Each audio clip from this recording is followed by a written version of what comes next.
Public Sénat, avec le soutien de la Mutuelle nationale territoriale, la Mutuelle des agents des services publics locaux et Adviso Partners, cession, acquisition et transmission d'entreprises, nos territoires ont de la valeur, vous présente le Journal des territoires.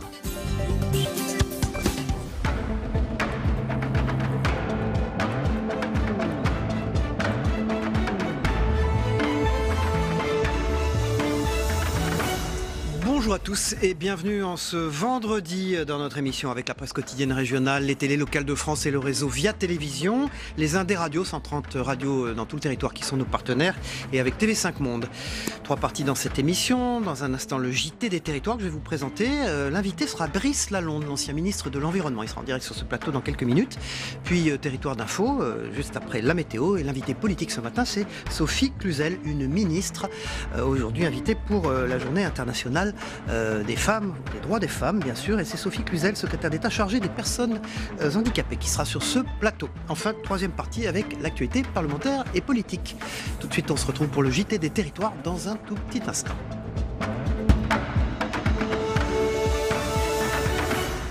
Bonjour à tous, l'actualité démarre dans les territoires avec le statut de sapeur-pompier volontaire qui est en danger.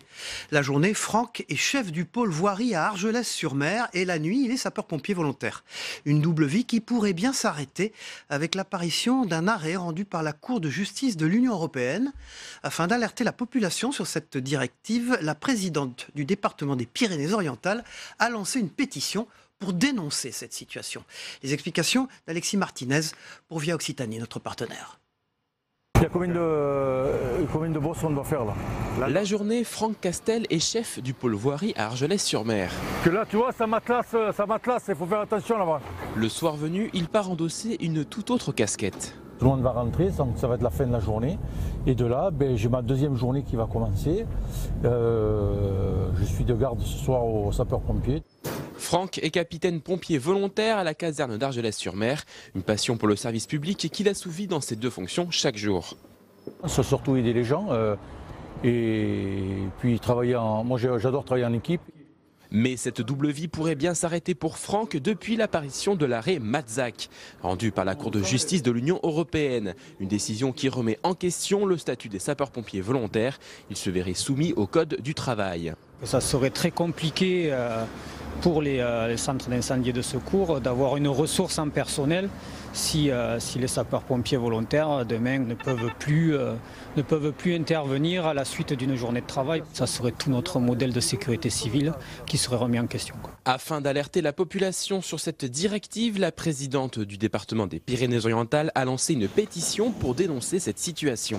On nous dit partout que pour les services publics à la population, il faut aussi faire des économies.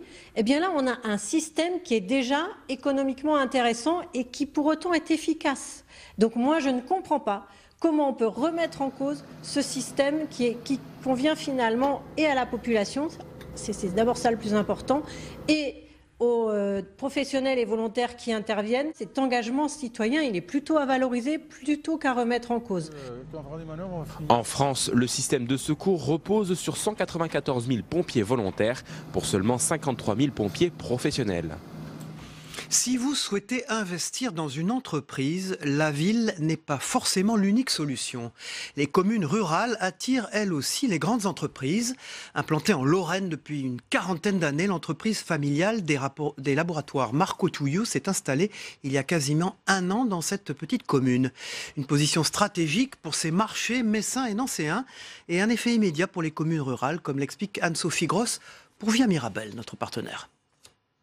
Implantée en Lorraine depuis une quarantaine d'années, l'entreprise familiale Marco Tullio s'est installée il y a quasiment un an sur la commune de Louvigny. Une position stratégique pour ces marchés messins et nancéens.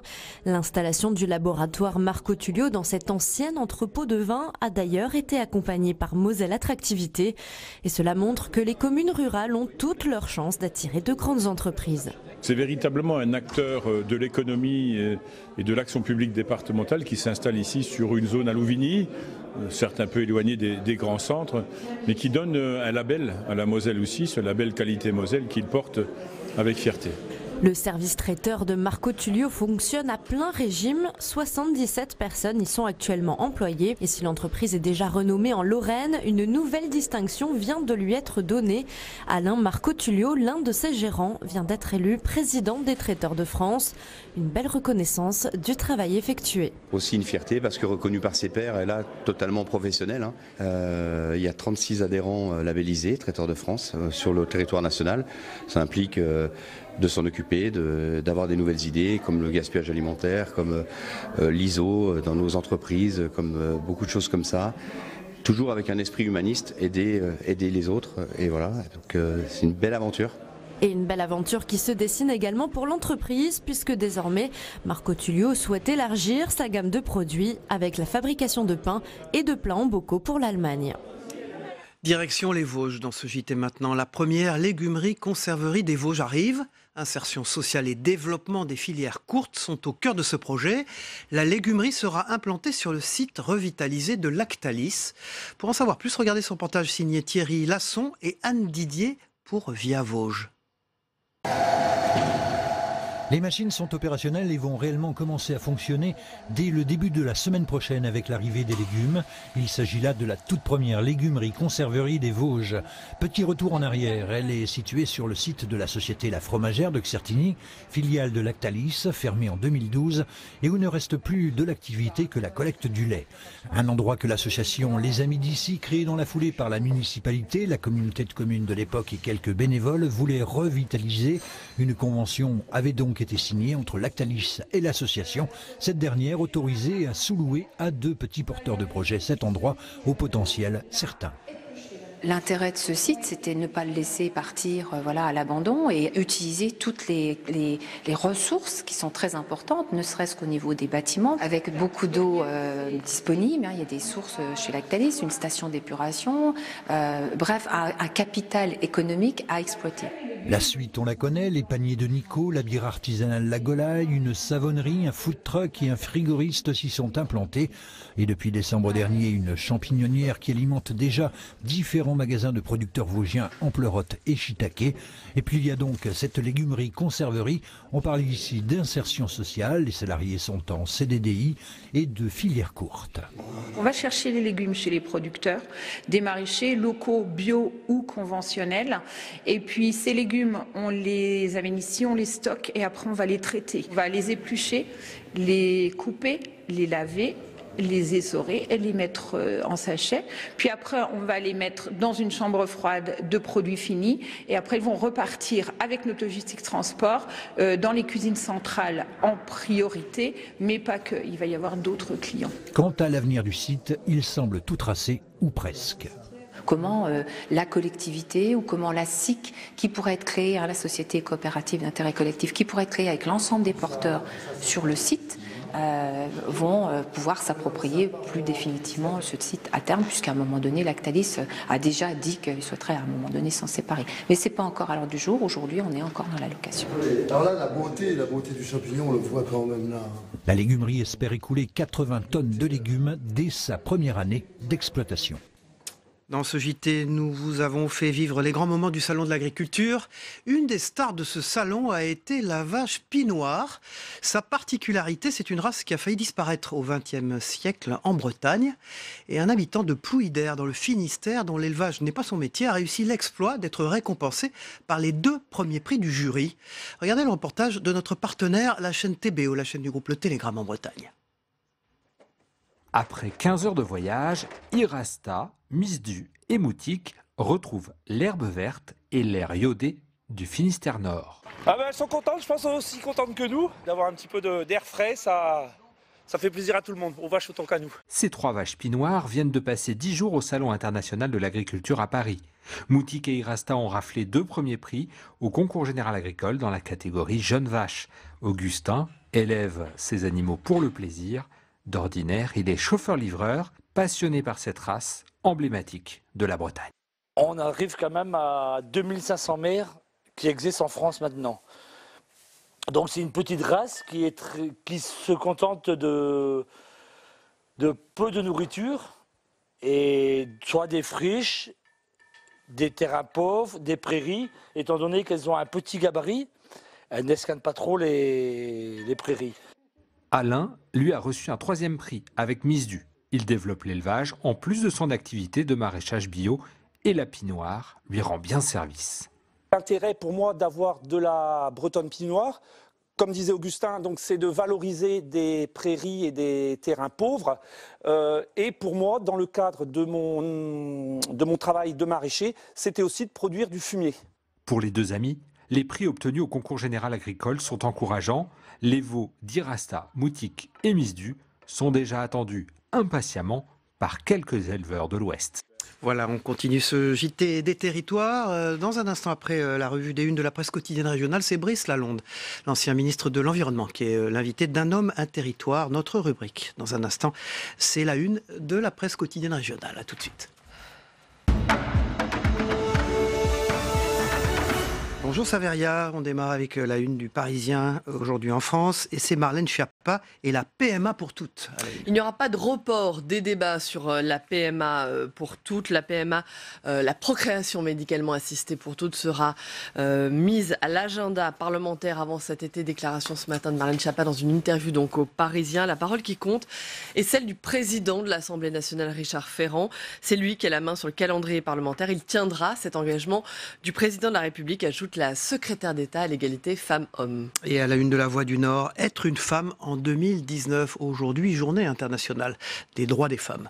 42e journée internationale des droits des femmes, des manifestations prévues partout en France. Symboliquement, les salariés sont invités à cesser le travail à 15h40, moment à partir duquel en moyenne les femmes travailleraient gratuitement. Justement, La Voix du Nord se demande ce qu'est être une femme en 2019, emploi, salaire, diplôme, égalité politique, c'est à lire dans votre quotidien. Et bien sûr, à la une du Progrès de Lyon, le cardinal Barbarin, Saveria. C'est un séisme dans l'église, la condamnation du cardinal Barbarin à 6 mois de prison avec sursis pour non-dénonciation de crime a déclenché énormément de réactions. Le cardinal lui fait appel de cette décision.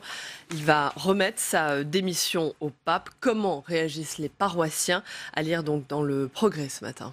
Voilà, à la une de la Provence, ça va faire plaisir à Brice Lalonde, qui est notre invité dans un instant. Le regain écolo, ça va rien. À l'occasion d'un déplacement dans les Alpes de Haute-Provence, dans le cadre du grand débat national, Emmanuel Macron a replacé la transition écologique au cœur de ses échanges avec les Français. Il a été vivement interpellé par un collégien sur ses ambitions en matière écologique. Le président qui dit vouloir aller plus vite, plus fort, plus loin. Et puis également dans la Provence, le retour des enfants du djihad sur les 74 mineurs français retenus au Kurdistan syrien. 4 enfants vont rejoindre Marseille dans les jours qui viennent. On prépare activement leur prise en charge. Beaucoup plus léger à lire dans la version numérique de la Dépêche, la dépêche.fr. Controverse, pain au chocolat ou chocolatine, alors c'est quoi? Controverse majeure. Les Français ont tranché, ça risque de ne pas plaire aux habitants du Sud-Ouest. 84% des Français vous confirme absolument. utilisent l'appellation pain au chocolat contre 16% pour chocolatine, selon un sondage IFOP. Sans grande surprise, bien sûr, les habitants de Nouvelle-Aquitaine ont largement voté en faveur de la chocolatine, 63%, alors que l'Île-de-France plébiscite le pain au chocolat à 94%. Puis pour rappel, le pain au chocolat, ça date du 19e siècle. Vous avez vu la tête de votre voisin Yves Arté, directeur éditorial de Sud-Ouest, qui est pour la chocolatine, évidemment. C'est beaucoup plus joli, chocolatine. Merci Yves Arté, on vous retrouve dans un instant. Merci Saveria, on vous retrouve en troisième partie de l'émission pour l'actualité parlementaire. Tout de suite, c'est Un homme, un territoire. Brice Lalonde est notre invité ce matin.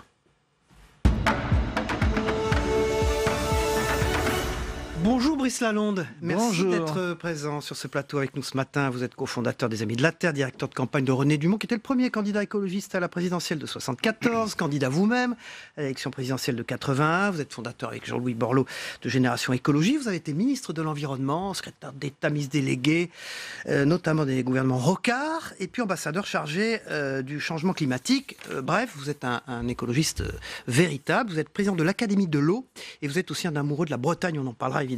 Vous avez été le maire de Saint-Briac. Je vous propose, Brice Lalonde, qu'on regarde Emmanuel Macron, qui était hier, vous le savez, dans les Alpes-Maritimes. On va l'écouter parce qu'il répondait à un jeune garçon il disait que hier, il ne croyait pas qu'on ait à choisir entre, au fond, une grande puissance écologique et une grande puissance économique. C'est une question que je vous pose d'abord à vous avant qu'on l'écoute. Est-ce qu'il faut choisir? Ce qu'a dit Emmanuel Macron. Non, bien sûr que non. L'économie a besoin de l'écologie et l'écologie a besoin de l'économie. Donc il n'y a pas d'écologie sans une économie forte et il n'y a pas d'économie forte sans une écologie forte. Eh bien, on écoute le président de la République. On se retrouve juste après. Moi, je ne crois pas qu'on ait à choisir entre grande puissance écologique et grande puissance économique. La question, c'est comment, progressivement, on change le modèle économique qui s'est déformé dans nos pays. On a besoin d'être une grande puissance économique, parce que je vais être simple, si on ne produit pas, on ne peut plus redistribuer ou avoir des choix. Voilà, vous êtes d'accord avec le président de la République, au moins sur ce point? Oui. Je trouve d'ailleurs plutôt satisfaisant qu'un président de la République parle d'écologie. C'est quand même quelque chose qui est un peu nouveau par rapport aux jeunes années de l'écologie où à l'époque on était un peu solitaire. Maintenant la question c'est alors de quoi s'agit-il vraiment quoi? Yves Arté, directeur éditorial de Sud-Ouest, merci d'être là ce matin. Bonjour. Pour interviewer avec moi Brice Lalonde. Yves Arté, une question à Brice Lalonde tout de suite? Oui, à ce propos, en pensant à ce que vous venez de dire à ce moment, est-ce que vous n'avez pas l'impression finalement de voir plutôt votre volonté que l'écologie ne soit pas l'apanage d'un seul parti politique se réaliser, alors que pendant des années, ça a été confié à un seul parti politique. Absolument, vous avez parfaitement raison. L'écologie, ça fait partie des affaires publiques, comme l'économie, comme le social, comme la recherche, comme l'éducation, et donc c'est normal que tous les partis s'en occupent. L'intelligence artificielle, est-ce qu'elle va aider à la transition écologique, Brice Lalonde? On en parle beaucoup, on avait reçu Jean-François Copé, qui a écrit un livre sur l'intelligence artificielle à votre place cette semaine, et un livre qui marche bien d'ailleurs, j'ai vu qu'il était bien classé dans le classement des ventes des livres. Est-ce que ça peut aider? Est-ce que ça peut, au fond, nous faire progresser? Ça peut aider, l'intelligence artificielle, ça peut aider tout. Puisque aujourd'hui, le matériau de la nouvelle économie ou de la nouvelle société, ce sont les données, ce sont les informations, c'est ce que l'on sait sur... La data. Les data, exactement. Et ben, l'environnement, c'est bourré de data.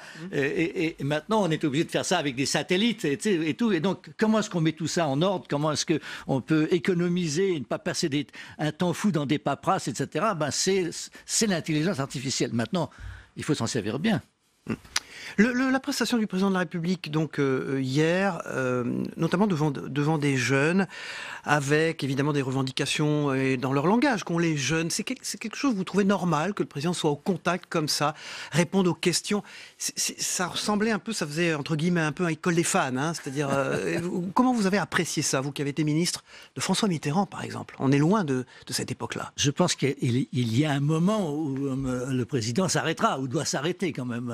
Il ne va pas passer sa vie dans les préaux. Mais bon, en même temps, je ne peux pas me fâcher quand il parle d'écologie. Simplement, franchement, là, maintenant, la question, c'est un peu confus tout ça. Vous savez, quand vous êtes en charge de l'écologie, que vous soyez président de la République ou que vous soyez ministre comme François de Rugy, qui, entre nous soit dit, ça fait même pas un an qu'il est là, donc peut-être qu'il faut lui laisser un peu le temps, vous ne pouvez pas tout faire.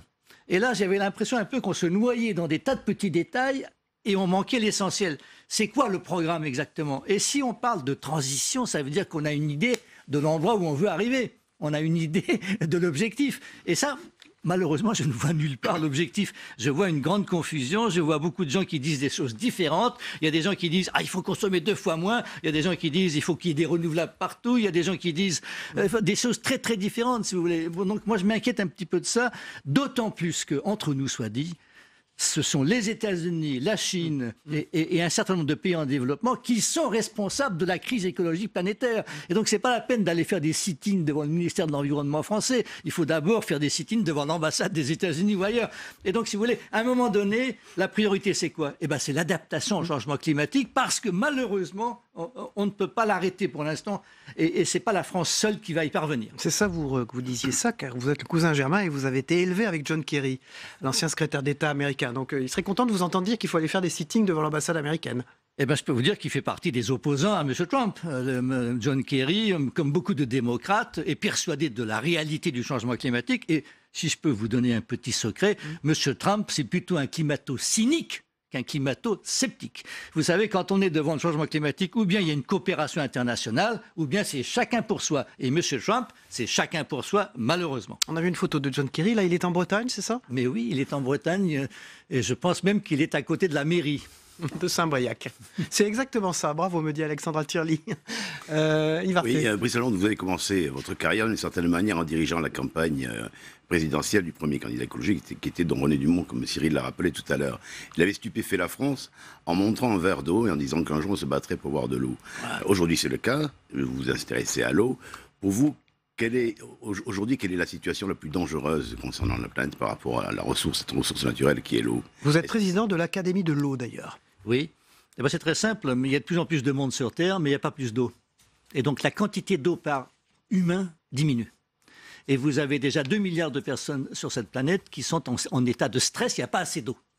Et donc, et vous avez beaucoup de réservoirs souterrains qui sont fossiles, c'est-à-dire qu'ils ne se renouvellent pas. Et donc on pompe dedans et à un moment donné ça va s'arrêter.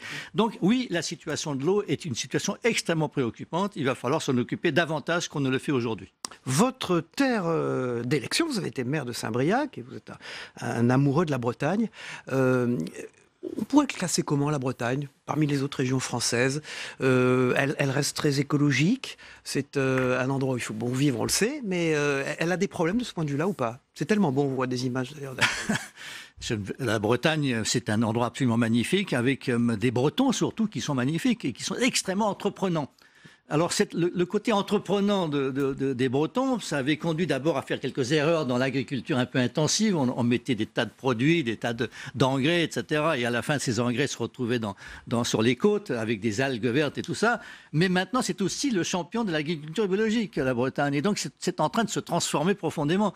Et donc, aller en Bretagne, aider les Bretons, c'est aussi un endroit industriel, puisqu'on y produit des batteries, on y produit des autobus, etc. Et puis maintenant, la grande question, c'est est-ce que Nantes est bretonne? Oui, alors oui, selon vous? Il y a le château des Ducs de Bretagne, voyons. Oui, vous vous intéressez naturellement à ce qui se passe aujourd'hui, en particulier en France.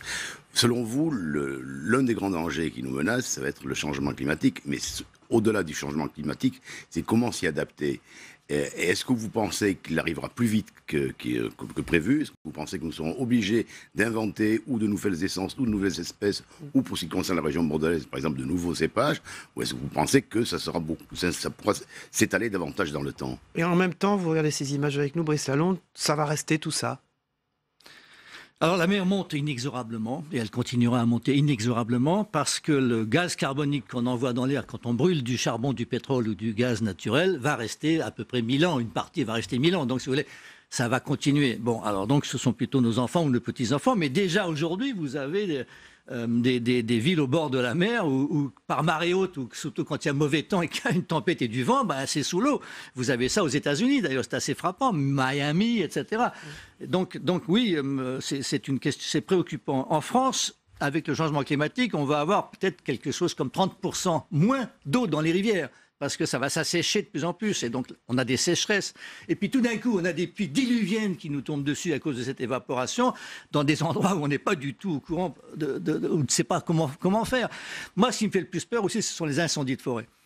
Quand vous avez vu ce qui s'est passé en Californie, vous avez vu ce qui s'est passé au Portugal l'année d'avant. Dans le sud-est de la France, souvent, chaque été. Mais oui, mais heureusement, en France, il n'y a pas eu de victimes. Mais malheureusement, il y en a eu beaucoup au Portugal et en Californie. Donc il faut faire très attention. Et sans doute qu'il faut des réserves d'eau. Peut-être qu'il faut il faut que les écologistes, si je puis dire, qui n'aiment pas les petites réserves collinaires ou autres, acceptent quand même cette idée qu'il faut quand même se préparer aux incendies de forêt. Est-ce que la taxe écologique, alors la taxe carbone bien sûr, on en a beaucoup entendu parler avec le démarrage donc, du mouvement des Gilets jaunes, mais est-ce que c'est obligatoire? Est-ce qu'on va forcément vers une taxe pour aider l'écologie et on va transition? Forcément vers une fiscalité écologique, pas forcément une taxe de plus, de là, une transformation du système des impôts de manière à ce qu'on pénalise les comportements ou les activités qui sont nuisibles. Mais ça, c'est très long, ça va se faire dans la durée, et surtout, ça doit se faire en baissant plutôt le niveau général des impôts, qui est très élevé en France, et tout le monde le sait. Et donc, ce que doit faire M. Macron, c'est à la fois de faciliter l'activité économique et de faire en sorte que cette activité économique soit favorable aussi à l'environnement. Les grandes entreprises françaises, vous les conseillez, vous les accompagnez dans leur transition énergétique et écologique. Elles sont plutôt bien classées mondialement, oui. Ou pas? Moi, j'en suis très fier. Je trouve que le CAC 40 français est pour l'essentiel exemplaire. Si vous regardez, c'est pas l'image qu'elles ont. Eh ben oui, mais en France, on n'aime pas les entreprises. C'est assez frappant de ça. C'est quand même, vous savez, dans le domaine de l'environnement, on ne peut rien faire sans les entreprises. Ce sont elles qui, en quelque sorte, matérialisent le rapport à la nature de l'humanité. C'est elles qui font tout, c'est elles qui creusent, c'est elles qui transforment. Et donc, on a absolument besoin d'elles. Eh bien, en France, et surtout avec la loi Pacte, enfin, les discussions sur la mission de l'entreprise, sur la responsabilité sociale de l'entreprise, mais la France est très en avance, et l'Europe, de manière générale, est très en avance, surtout sur les États-Unis, où là, on y va à fond. Mais je voudrais une dernière question concernant l'eau. Vous avez été ministre de François Mitterrand, vous connaissez naturellement l'action de Danielle Mitterrand, de son épouse, en faveur du droit universel à l'eau pour chacun des êtres vivants sur la planète. Qu'est-ce que vous en pensez? Est-ce que vous pensez que cette gratuité de l'eau qui serait donnée à chaque individu serait possible? Alors, les Nations Unies, en 2010, alors grâce notamment à l'action de Mme Mitterrand, ont proclamé le droit de chaque être humain à avoir de l'eau. Mais elle n'a pas dit qu'elle devait être gratuite. Elle devait être à un prix abordable. Donc, dans la panoplie, si vous voulez, des critères de ce droit, il y a l'accessibilité, la disponibilité, la responsabilité, tout ce que vous voulez. Et il faut que le prix soit abordable. Elle n'a jamais dit, les Nations Unies n'ont jamais dit que ça devait être gratuit parce que tout simplement, l'eau qui tombe du ciel, elle est peut-être donnée par la nature. Mais ensuite, il faut aller la chercher, la collecter, la nettoyer, la distribuer dans des tuyaux. Tout ça, ça coûte un peu quand même. Yannick Jadot, c'est un bon candidat pour les écologistes européennes. Je ne fais pas tant de politique. Je crois que si vous voulez... Prenons quelques exemples. Je suis à Public Sénat. Vous avez des sénateurs tout à fait remarquables. Vous avez Jérôme Bignon, j'aime beaucoup. Vous avez M. Labbé. Joël Labbé, c'est formidable. Qu'on a souvent reçu dans la troisième partie de l'émission. Ce qu'il a fait, c'est vraiment une loi. Joël Labbé, formidable. Absolument formidable. Cette loi est remarquable. Voilà l'exemple d'un écologiste qui a rendu un service immense à son pays et à la planète en général. Et il est quand même relativement méconnu, quoi. Comment vous faites pour être aussi optimiste? Mais parce que je pense qu'on va s'en sortir. Voilà, je pense que de toute manière, je suis frappé. Il y a 7 milliards d'êtres humains, peut-être même plus maintenant. Eh ben, ça fait quand même 7 milliards de cerveaux, quand même, qu'on les connecte. Ça donne des résultats, quand même. Merci Brice Lalonde, ancien ministre de l'Environnement, qui est d'accord avec Emmanuel Macron, hein, au moins sur un point, on a compris. Sur le fait qu'on n'a pas de bonne économie sans bonne écologie, et on n'a pas de bonne écologie sans bonne économie. Ça va largement ensemble. On dépend de la planète, on dépend des ressources naturelles. Si on fout en l'air la nature, il n'y a plus d'économie. Merci beaucoup Brice Lalonde, ancien ministre de l'Environnement, d'avoir été l'invité d'un homme, un territoire. Et avec TV5 Monde, merci Yves Arté. Eh bien, tout de suite, c'est la météo des territoires. Ça compte, hein. Vous en avez parlé du climat, le temps qu'il fait en France aujourd'hui et également dans les départements français des Outre-mer. On regarde ensemble, on se retrouve après. La météo des territoires vous est présentée par la filière CRC, engagée pour le bon, dans l'assiette et dans les champs.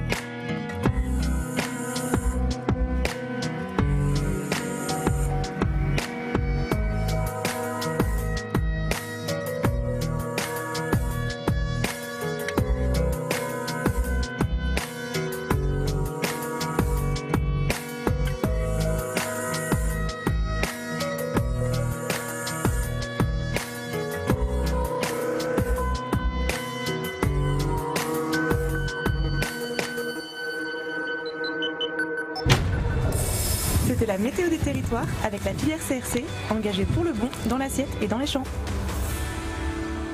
Voilà, aujourd'hui, journée internationale des droits des femmes. Nous recevons une ministre, Sophie Cluzel, secrétaire d'État chargée des personnes handicapées tout à l'heure. Tout de suite, nous partons pour le Zap Monde. Nous partons pour Caracas, qui est plongé dans le noir. Le gouvernement de Nicolas Maduro parle d'un complot des Américains, vous allez le voir. On part donc en images au Venezuela et on se retrouve après. À tout de suite.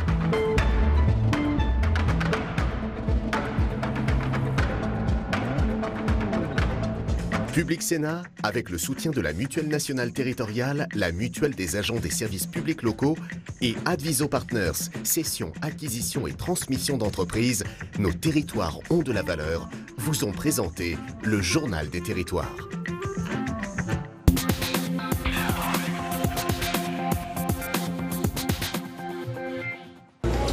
C'est comme une plaie supplémentaire. Caracas et la majeure partie du Venezuela est plongée dans le noir. La raison, le courant a été brusquement coupé dans l'après-midi. Le métro, les feux de circulation, encore les ascenseurs ne fonctionnent plus.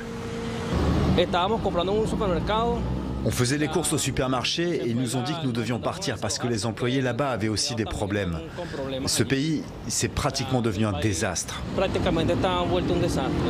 Tout autant surprise que le pouvoir algérien par la contestation citoyenne, l'opposition tente de prendre l'histoire en marche.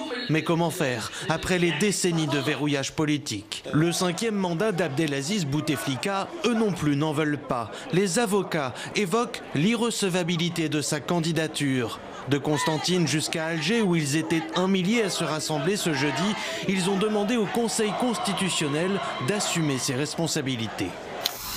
4 ans de prison pour fraude au lieu de 24 ans requis par le ministère de la Justice. C'est un soulagement pour l'ancien directeur de campagne de Donald Trump, accusé d'avoir dissimulé au fisc américain 55 millions de dollars. Le plus important, vous l'aurez compris, on le dit depuis le début, il n'y a absolument aucune preuve que Paul Manafort ait une quelconque collusion avec un responsable du gouvernement russe. Et puis, autre embarras pour le président américain, c'était à la Maison-Blanche. Et devant les caméras, Donald Trump s'adressait au patron d'Apple, Tim Cook. Et la langue présidentielle a quelque peu fourché. Quand Donald Trump se trompe, écoutez. Tim, you got to start doing it over here, and you really have. I mean, you've really put a big investment in our country. We appreciate it very much, Tim Apple. Voilà, et pour la petite histoire, sachez que le patron d'Apple a pris tout ça avec philosophie, puisque dans la foulée, il a remplacé sur son compte Twitter son nom de famille par le célèbre logo de la marque à la pomme.